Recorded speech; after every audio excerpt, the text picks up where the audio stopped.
नमस्कार, मैं नियाज खान और आप देख रहे हैं न्यूज एक्सप्रेस। यूपी की राजनीतिक रणनीति पर अपनी छाप छोड़ने के लिए बीजेपी पूरी तरह तैयार है, लेकिन बीजेपी के सहयोगी उसमें सेंध लगाने के लिए तैयार हैं, क्योंकि बीजेपी की सहयोगी जेडीयू जौनपुर से एक बाहुबली को टिकट देने जा रही है। लेकिन सबसे बड़ा सवाल यह है कि क्या मोदी उस बाहुबली का समर्थन करेंगे?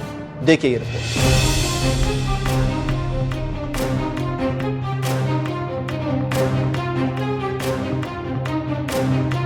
उत्तर प्रदेश के जौनपुर लोकसभा सीट पर बड़ा दिलचस्प मुकाबला होने जा रहा है और यहां से जेडीयू एक बाहुबली को टिकट देने जा रही है। क्या इस बाहुबली को बीजेपी बर्दाश्त करेगी? क्योंकि इसी बाहुबली के हराने के लिए विधानसभा चुनाव के दौरान अमित शाह जौनपुर गए थे और डॉन को सबक सिखाने की बात कर आए थे, लेकिन हरा नहीं पाए थे।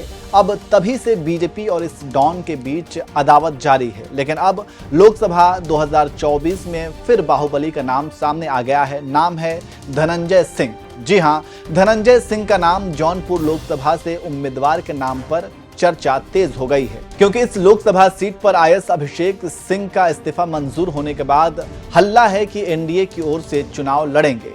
अगर अभिषेक चुनाव लड़ते हैं तो धनंजय सिंह का क्या होगा? बाहुबली धनंजय सिंह इस लोकसभा चुनाव में अपनी दावेदारी दिखा रहे हैं। तो कहा जाने लगा है कि क्या अभिषेक या धनंजय, कौन उम्मीदवार जौनपुर से असली उम्मीदवारी पेश करेगा? देखना दिलचस्प होगा। इस वक्त वर्तमान में बहुजन समाज पार्टी में श्याम सिंह यादव हैं, लेकिन वो पिछले दिनों राहुल गांधी की न्याय यात्रा के साथ दिखे थे।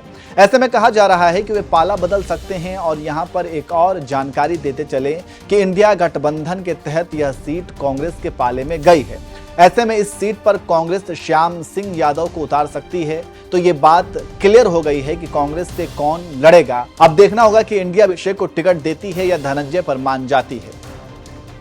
जानकारी देते चले कि उत्तर प्रदेश की जौनपुर सीट पर नीतीश कुमार की जेडीयू की नजर है। इसका कारण जेडीयू के प्रदेश अध्यक्ष धनंजय सिंह की तैयारी, और धनंजय सिंह इस लोकसभा के लिए तैयारी कर रहे हैं और इस सीट पर पहले भी सांसद रह चुके हैं। ऐसे में हवा है कि बीजेपी और जेडीयू में सीट के लिए खींचतान हो सकती है। बीजेपी जौनपुर लोकसभा सीट पर कई बार मेहनत किया है, लेकिन सफलता नहीं मिली है। ऐसे में धनंजय सिंह पर बीजेपी दांव लगा सकती है। इससे नीतीश कुमार पर पार्टी को बिहार में दबाव बनाने में भी मदद मिल सकेगी। एनडीए में नीतीश कुमार की वापसी के बाद यूपी में उनका फायदा बीजेपी उठा सकती है।